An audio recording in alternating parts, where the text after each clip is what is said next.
Ngopi lur, ngopi. Wong urip ki perlu ngopi kanggo ngulat inspirasi. Nginum kopi, pikiran buyar dadi piar, pikiran bundet dadi ora mumet.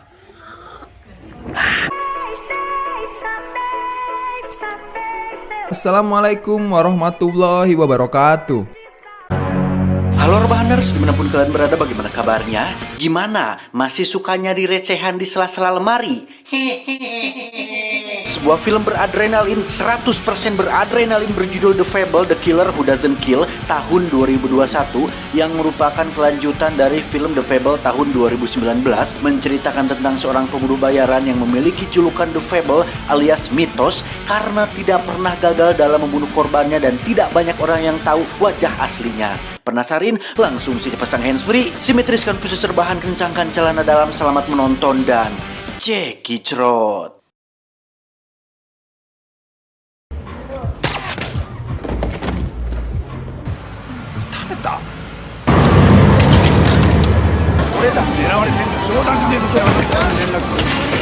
Kisah diawali dengan serangkaian pembunuhan terhadap anggota kelompok mafia di tempat yang berbeda yang hal tersebut tentu saja dilakukan oleh The Fable. Namun satu target terlihat sedang bersama dengan seorang gadis muda yang ketika The Fable menyadarinya, dia segera bergerak untuk menyelamatkannya.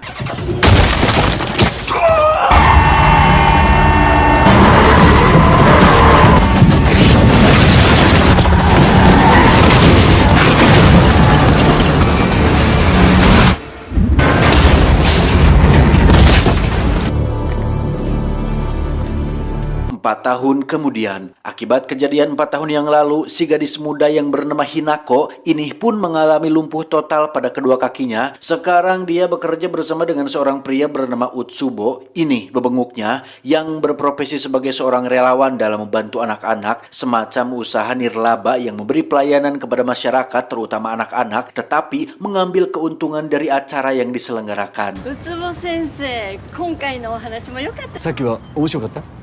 ほら。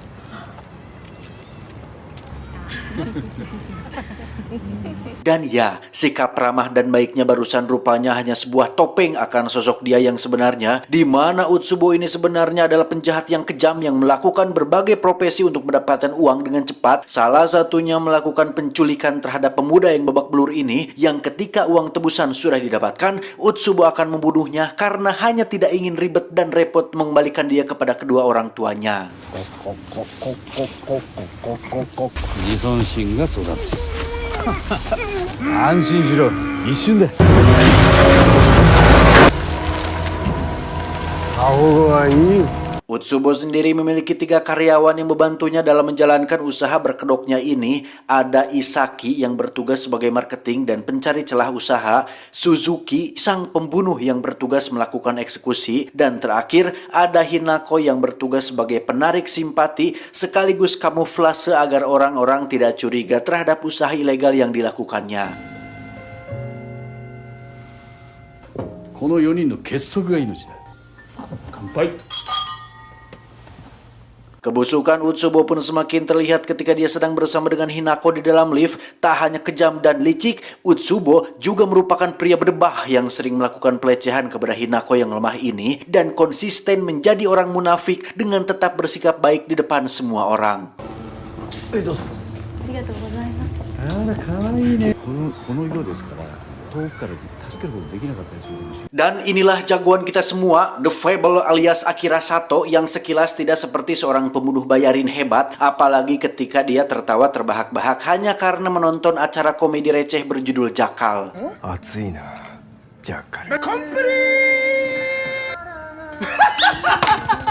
Sato sendiri bekerja di sebuah tempat percetakan sebagai seorang kurir atau pengantar, yang di situ dia memiliki 2 rekan kerja, ada Misaki si mantan model dan Kainuma si pemuda mesum yang diam-diam menyukai Misaki karena kecantikannya.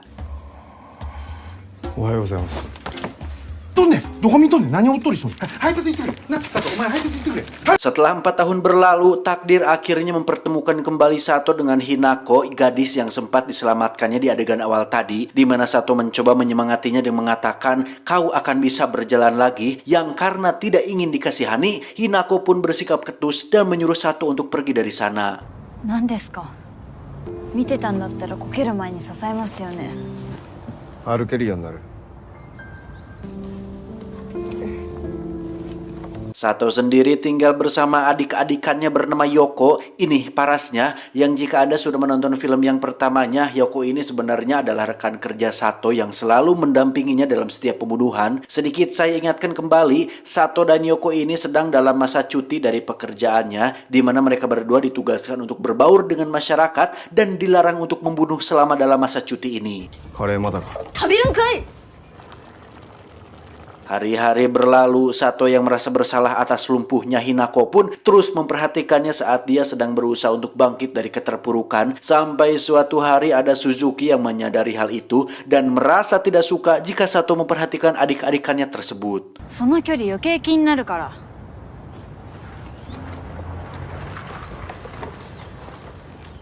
車椅子の子俺はそいつの兄貴だ。 Misaki sendiri didatangi oleh dua orang petugas pemeriksaan spesialis kamera tersembunyi, di mana mereka berdua ternyata adalah Utsubo dan Isaki yang sedang menyamar untuk mencari uang dengan cara memanfaatkan Misaki sebagai korban dari sabotase yang dilakukan oleh seseorang.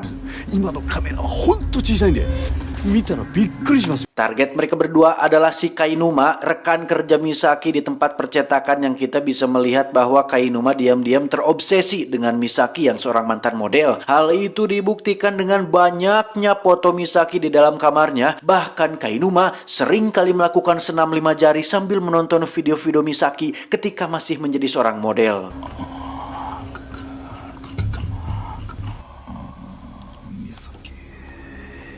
Tak lama kemudian, Kainuma pun didatangi oleh Utsubo dan Isaki yang bermaksud untuk menanyakan tentang kamera tersembunyi di kamar Misaki, yang sebenarnya kamera-kamera tersebut dipasang oleh Utsubo sendiri. Mereka berdua meminta uang damai apabila tidak ingin kasus ini dibawa ke ranah hukum, sehingga Kainuma dan ibu pun tidak punya pilihan lain selain membayar sejumlah uang kepada mereka berdua.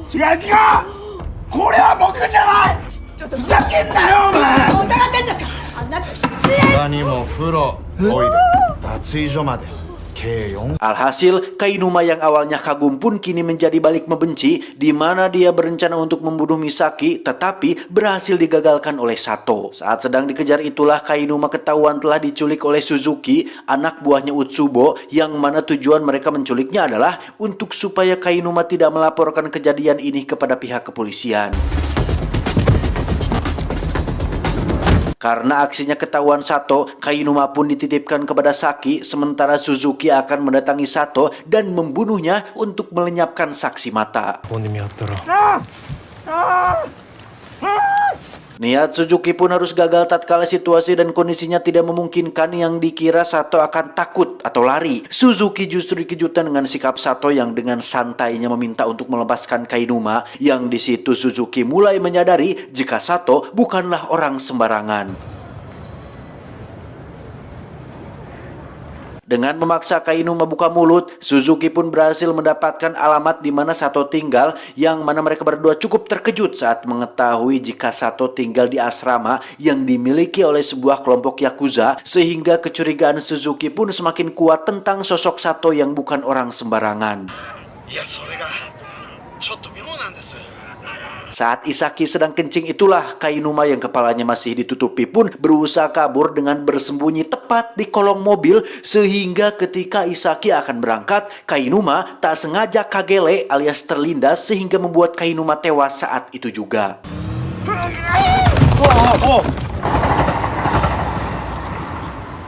Kembali ke Suzuki yang mendatangi asrama tempat Sato tinggal, yang di situ dia justru bertemu dengan Yoko, adik-adikannya Sato, dengan sebuah pistol di tangan. Suzuki yang seorang pembunuh pun dengan percaya dirinya duduk sambil meletakkan pistolnya di meja. Melihat raut wajah Yoko yang tenang dan santai membuat Suzuki semakin yakin bahwasannya Sato adalah The Fable yang melegenda dan Yoko adalah asistennya, yang ketika Suzuki ingin membuktikan hal itu, tiba-tiba8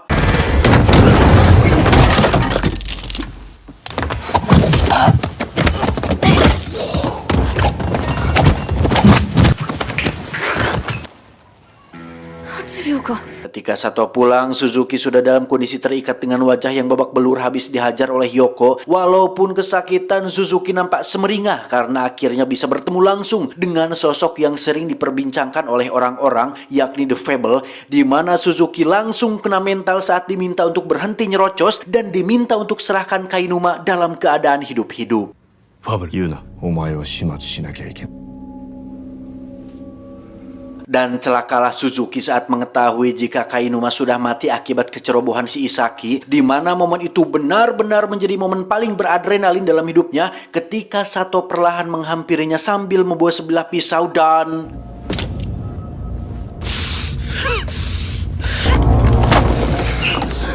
Suzuki, 帰っていいぞ。俺なんて何の脅威にもなら Suzuki pun membunuh Isaki karena kecerobohannya, lantas menemui Utsubo untuk memberitahu jika Sato adalah The Fable, dan rupanya orang-orang yang dibantai di adegan awal tadi adalah kawan-kawannya si Utsubo, yang satu dari mereka, lebih tepatnya pria yang bersama Hinako, adalah adik kandung Utsubo, sehingga dia menganggap bahwa ini semua adalah sebuah takdir untuk Utsubo bisa membalas dendam atas kematian adik dan teman-temannya. 俺の血を分けた弟が最後にファブルに殺されたのは、あいつをファブル勝手に殺す、そのためにずっと。 Utsubo dan Suzuki pun langsung menyusun rencana untuk menghabisi Sato alias The Fable, di mana dia juga memiliki pasukan rahasia pembunuh yang memang ditinggal dihubungi jika diperlukan. Mendengar hal itu, Hinako sempat melarang Utsubo untuk jangan sakiti Sato atau orang-orang terdekatnya, sehingga Utsubo terpaksa menceritakan semuanya bahwa Sato adalah seorang pembunuh yang sudah menyebabkan kakinya lumpuh, sekaligus pelaku yang telah membunuh kedua orang tuanya. Ketika sudah berhasil meyakinkannya, Utsubo pun membawa Hinako pergi dari tempat tinggal ini, yang sebelum pergi, Utsubo sempat-sempatnya memberikan hadiah kepada anak kecil sebagai pencitraan agar supaya dianggap baik oleh orang lain. Dalam perjalanan itulah Utsubo menghubungi Sato untuk datang ke tempat tinggalnya demi membicarakan masa depan Hinako. Utsubo sadar jika Sato merasa bersalah atas kedua kakinya yang lumpuh, yang hal itu dimanfaatkan Utsubo agar Sato masuk ke dalam jebakannya.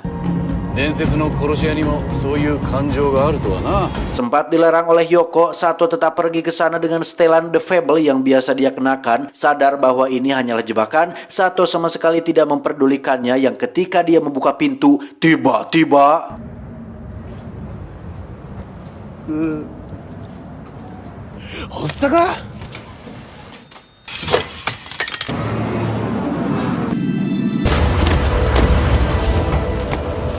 Dari situ, terjadilah situasi beradrenalin ketika Sato harus melawan begitu banyak pasukan, termasuk seorang sniper yang berada di gedung lain, yang sebagai seorang pembunuh legendaris yang tak pernah gagal dalam misinya. Situasi tersebut rupanya bukanlah apa-apa dibandingkan dengan apa yang sudah dia lalui di masa lalunya.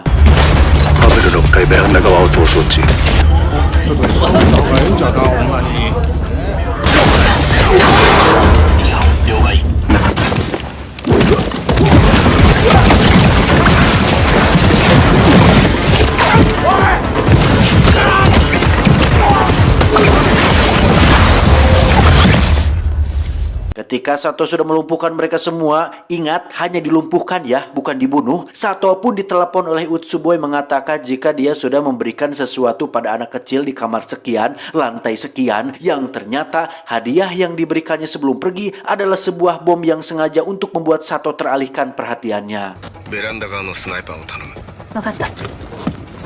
Dengan terpaksa, Sato harus kembali ke dalam gedung dengan cara ngaclok dari satu lantai ke lantai yang lain, yang mana perjuangan sampai ke kamar si anak kecil sangat-sangatlah berat. Namun dengan kemampuannya yang setara John Wick, Sato bisa menghindari peluru dengan sangat cepat dan terlibat baku tembak pada jarak yang dekat.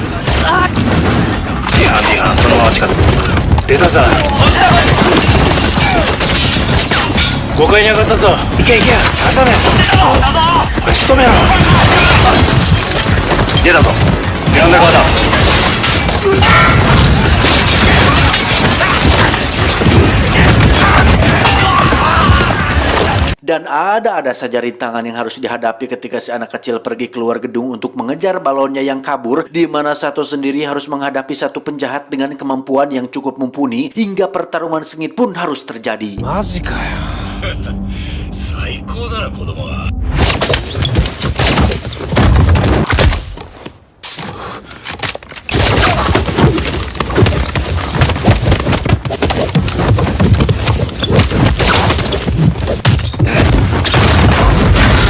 Saat sedang terdesak itulah si sniper mencoba untuk menembak Sato, tapi tiba-tiba muncullah Yoko yang langsung melumpuhkan mereka berdua, disusul dengan Sato yang menggunakan bom untuk melepaskan dirinya dari penjahat tersebut. Dan ya, adrenalin pun semakin terpacu ketika Sato harus berlari dikejar runtuhnya konstruksi ini dan...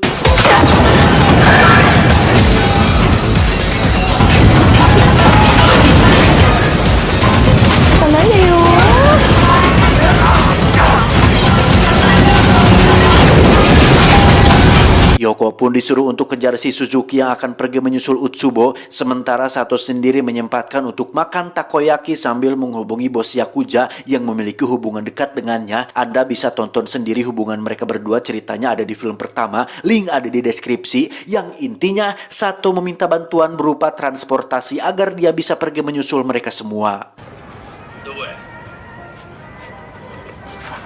Yoko sendiri berhasil tertangkap dengan mudah setelah dia terkena tipuan yang dibuat oleh Suzuki, yang ketika Yoko sudah diikat di pohon, Utsubo memberikan sepucuk pistol kepada Hinako agar dia membunuh si Yoko yang merupakan rekan dari Sato alias orang yang sudah membunuh kedua orang tuanya. 佐藤と同じ殺し屋組織の人間だ。おい、やめろって。 Ya, Hinako justru menembak si Utsubo karena sudah capek jadi korban pemuas birahinya, yang mana Utsubo kembali bangun setelah menggunakan rompi anti peluru, yang ketika Hinako menembak kembali, tembakannya pun meleset yang membuat dia harus bangun dari kursi roda dan menembaknya dari jarak dekat. 殺したいなら頭塗れ。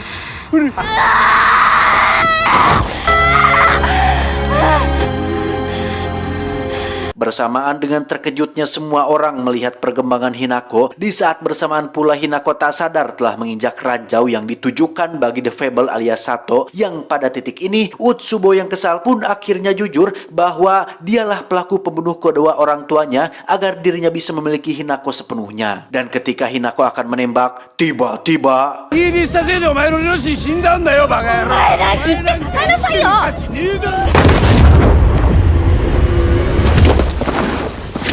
Ya, muncullah Sato yang langsung menangkap Hinako agar tidak melepaskan pijakan kakinya, yang pada saat bersamaan Utsubo pun melemparkan sebuah bom dan... Melihat pengorbanan Sato yang rela mati demi Hinako, Suzuki yang sudah rujit pada Utsubo pun memilih untuk bekerja sama dengan mereka semua melepaskan kaki Hinako dari ranjau, yang rencananya mereka akan menggunakan skop ekskavator agar ledakannya tidak melebar kemana-mana dan menarik kaki Hinako secepat mungkin agar tidak terluka oleh ledakan tersebut. ゆっくり一発勝負や。321でいく。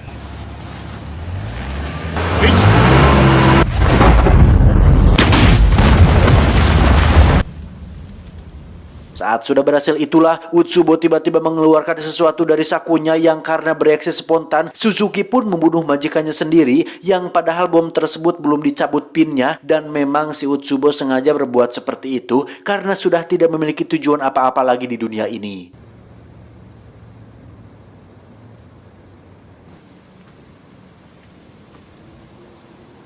Setelah semua selesai, Hinako pun ikut bersama Suzuki untuk menempuh kehidupan yang lebih baik, sementara Sato kembali pada cuti panjangnya sebagai seorang pembunuh bayaran dengan tetap menjadi seseorang yang dingin, tenang, dan berdikari.